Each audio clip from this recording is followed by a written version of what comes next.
Hey guys, welcome back to Trekyards. I'm Captain Foley. And I am Commander Cockings, and we've got a long history together, you and I, Stuart, and I've We noticed do. certain patterns over the years, Yes. some of which are barely known to fans, some of which come up many times over the course of this show's length, even so much as telling the designer to their face and on Skype your thoughts in such a predicament. And this is one of those things we're going to revisit today, but hopefully in a slightly different context.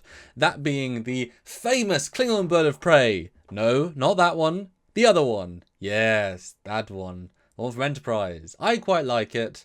I've used it in animations. I think it's quite cool. You've told John about it. But, Stuart, how do you summarise your feelings of it briefly to give some context to our fans? I hate it. Excellent. So before it was a final design done, I think by Koji. I think Koji Kamura did this model. There was a sketch of it. There was a concept sketch. Now, translating sketch to real happens, and you know they try and be faithful with it. But I would love to talk to you, Stuart, today about what do you think about the difference between how it was conceived versus final, because well, give us some brief reasons you don't like the Enterprise Zero Bird of Prey on a quantifiable bits you don't like, so we can understand them going to looking at the sketch. Okay. I don't like the narrowness of the wings at the attachment points of the guns. Just the size of the wings is very underscaled. There's not enough bulk at the back compared to the front. And it's just gangly and ungodly looking from certain angles. It just doesn't hold up. It doesn't compare to the elegance and the beauty of the original Bird of Prey. And I've told John as much as you said, like both on Skype first and then in person. And I've pointed out the reasons I didn't like it in that episode, and to which he agreed with me that those are things that he's not super happy with as well. But they got changed from his sketch to the actual 3D rendering, and you can actually see it quite substantially here. So yeah, side by side. There we go. Yeah. Concept sketch to reality. Yes. The sketch I like because it fixes everything that I dislike about. So the sketch that John did, he didn't design a bad ship. The way it was translated to the 3D model and then on screen is what I don't like. As you can see, when you put them side by side, those wings angle forward a little bit. They have a little bit of a nicer, aggressive vibe to them. They aren't so like chicken wingy. And the attachment points are nicer. Even the venting at the back for the articulation, the slots, much thicker, wider, more of them, looks better. It just overall, and even the head of it, it's kind of narrowed down at the bottom. So it has a more aggressive look, a more aggressive profile. It just looks mean. This other one that actually was realized just does not look mean. It literally looks like a chicken that's been feathered and is just skinny and scrawny, and no. See, I think I agree. Sometimes it doesn't quite work as a still, but I think in the show in motion, this design looks excellent. When Yeah, it's moving away from you at high speed, so you only see it for a second, and then it's just a dot in the horizon on the horizon. I agree. It looks fantastic that way. in any motion, I think it looks excellent doing its thing. Stills are, I mean, I try to sort of vaguely match focal length with sketch, but it's tricky. You can't really do it. So I like the sketch. I've obviously seen it before, but we never actually analysed it. And actually, it is a lot different. Every single piece is there, and if you start breaking down every little element, it's all there. It's just been reframed, resized. The shapes are a little bit different. A simple thing, as simple as what used to be the bridge module in the Katingas, the final version is much more gentle, smoothed off at the top, and it's much more subtle. The one on John's sketch is a much more obvious dome. It sticks out more, has a more distinct vibe. Same thing with the point at the front of the bird of prey. In the real version, it's much more gradiented and thicker, and the other one, it's much more pointy and aggressive, and it feels less functional, but it has a certain da da da da, I'm gonna kill you.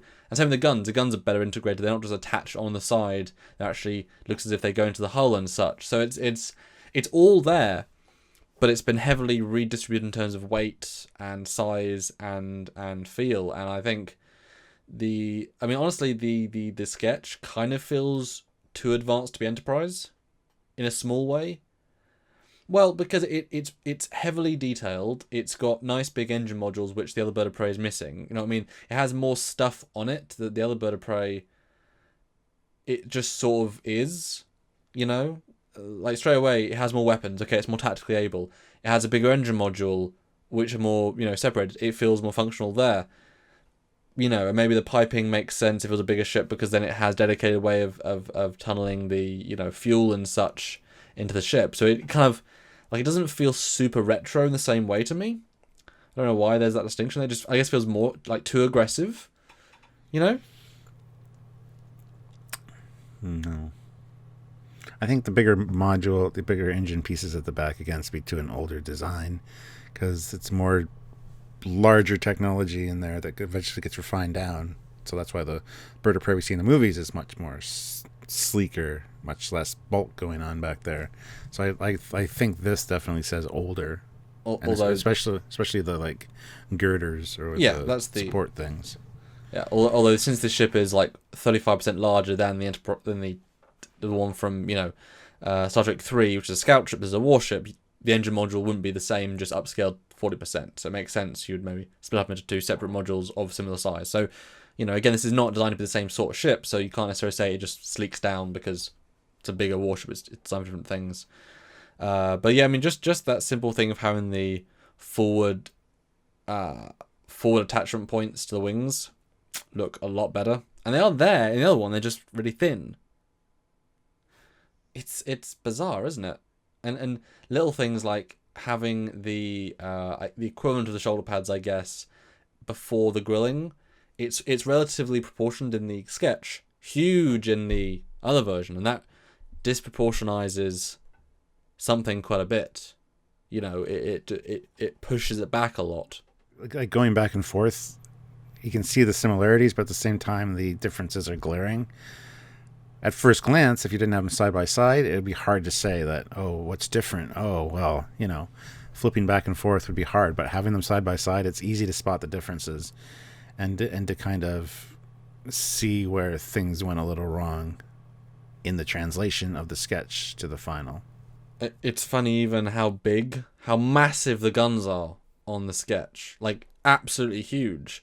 But it kind of works. Which is weird, because they're absolutely massive. And, the guns are a sort of slightly better scale on the other one, but then feel small compared. It's strange, really. Yeah, I mean, the final one we got, up until those vents at the back attached to the wings there, cut it right there. The front part's fine, really. But that back part needs to be elongated a little bit, beefed up, made... The wings need to kind of angle, has to have a backward or back angle that kind of angles in instead of being straight. A whole bunch of different things need to happen to bring it in line with what we see in the sketch. So, yeah. Well, just a little experiment, Stuart. I wanted to bring this to you and look at it side by side. This is the thing, you sketch, things change. We know that in Discovery, they sketched the Enterprise one way, and then the VFX department decided to make angled nacelle struts against the wishes of the concept designer that spent weeks and months designing it right at the last step. And then John's like, watch the episode and is like, oh, well, they changed that, and it's like, but there was a reason for that, So it's interesting how this is a thing. Whereas it's also interesting how sometimes, I know Pierre Droulet is very keen when he does his ships to basically make one-to-one replicas. And filling out the bits that aren't visible, in this sketch, what does the back look like? What does the bottom look like? There isn't anything there, but, he does a great job at filling in the gaps and yet creating it exactly too. And if you look at some of his versions of some of John's ships, they're basically one for one. Yeah. Because John does sort of know what he's doing. Does he? Yeah, I think he does. Yeah. Yeah, so I mean... Original sketch, I don't mind at all. I mean, yeah, it's good, but then the final product, no. Well, okay, I'll throw the conversation a little bit under the bus for a second. Okay. how would this sketch feel in the Klingon bird of prey from Star Trek 3 as a Romulan design? Would this help, hinder, feel more? Would this connect anywhere in that theory, or does it now feel more Klingon and more balanced and la la la? Does it feel more Klingon and more balanced? Now, see, I think the final one we got, the one I don't like, feels more Klingon. It feels like, yeah, it doesn't have the elegance of the Romulan design, bird of prey. It's got that ugliness that is Klingon design. Not saying the D7's ugly or anything, but the one John did feels very like elegant Romulan design. And I went there. You got a problem with that?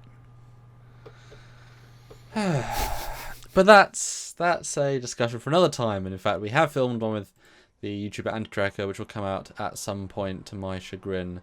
But yeah, thanks for looking at this, guys. And I'm it's just wonderful to see these other designs, these other theories. It's just fun to see, and this should also help inspire you guys, because a lot of the time we see these designs in their final form in visual effects flying through space. There's motion blur, there's whatever, you can't really get a sense of it in the same way, and then you come to Trekyards, you get renders, but again, it's so what it is, and then you get this abstract sketch, and you can really see the plating and the thought process and all these little things, and hey, it might inspire you guys to design your own things. Everyone's got to start somewhere, and we encourage you to put something together, to whatever, and maybe an email us at trekyards@hotmail.com if you've got a cool design you want to show us. Mm-hmm. Absolutely. So, guys, as always, comments down below. What do you think? Does this work? Did it follow the sketch exactly? Do you like this design? Do you hate this design? Whose yard are you in that regard? And put your comments down below. It's very important to us. We love reading them. And don't forget, as always, to subscribe to the channel, like the video. Don't forget to click the notification icon, and also join all of our social media so you can talk about things just like this with the great community that we have established, and get some input from other people that are interested in the same things. It's very important that we really are happy that we've created this community that we can enjoy. And we'd like you to join. So if you can, click the social media links in the description down below. Facebook, Discord, quite a few different ways to interact with us, as well as our lives, which we do every week. So you can join us live, talk to us, get your comment read, get your question answered, and be part of it, and also help support the channel by, if you want to super chat, make sure your comment gets read or seen. That's one way to do so. Yeah. Another way to get it seen is to, donate at the website, trekyards@hotmail.com, because with your donation you put a little note, and we like receiving donations that help going towards our, everything and anything we do in the channel. So consider that, and obviously Patreon, great way, and like the lives, and share, subscribe, all the free ways. Just, if you want to support, there are lots and lots of ways. That's the key, and a lot of them are in the description below. So please do. Thanks so much, and we'll see you next time on Trekyard. And until next time, I'm still Captain Foley. And I will always be Commander Kings. I still hate this ship. Bye, guys. Bye.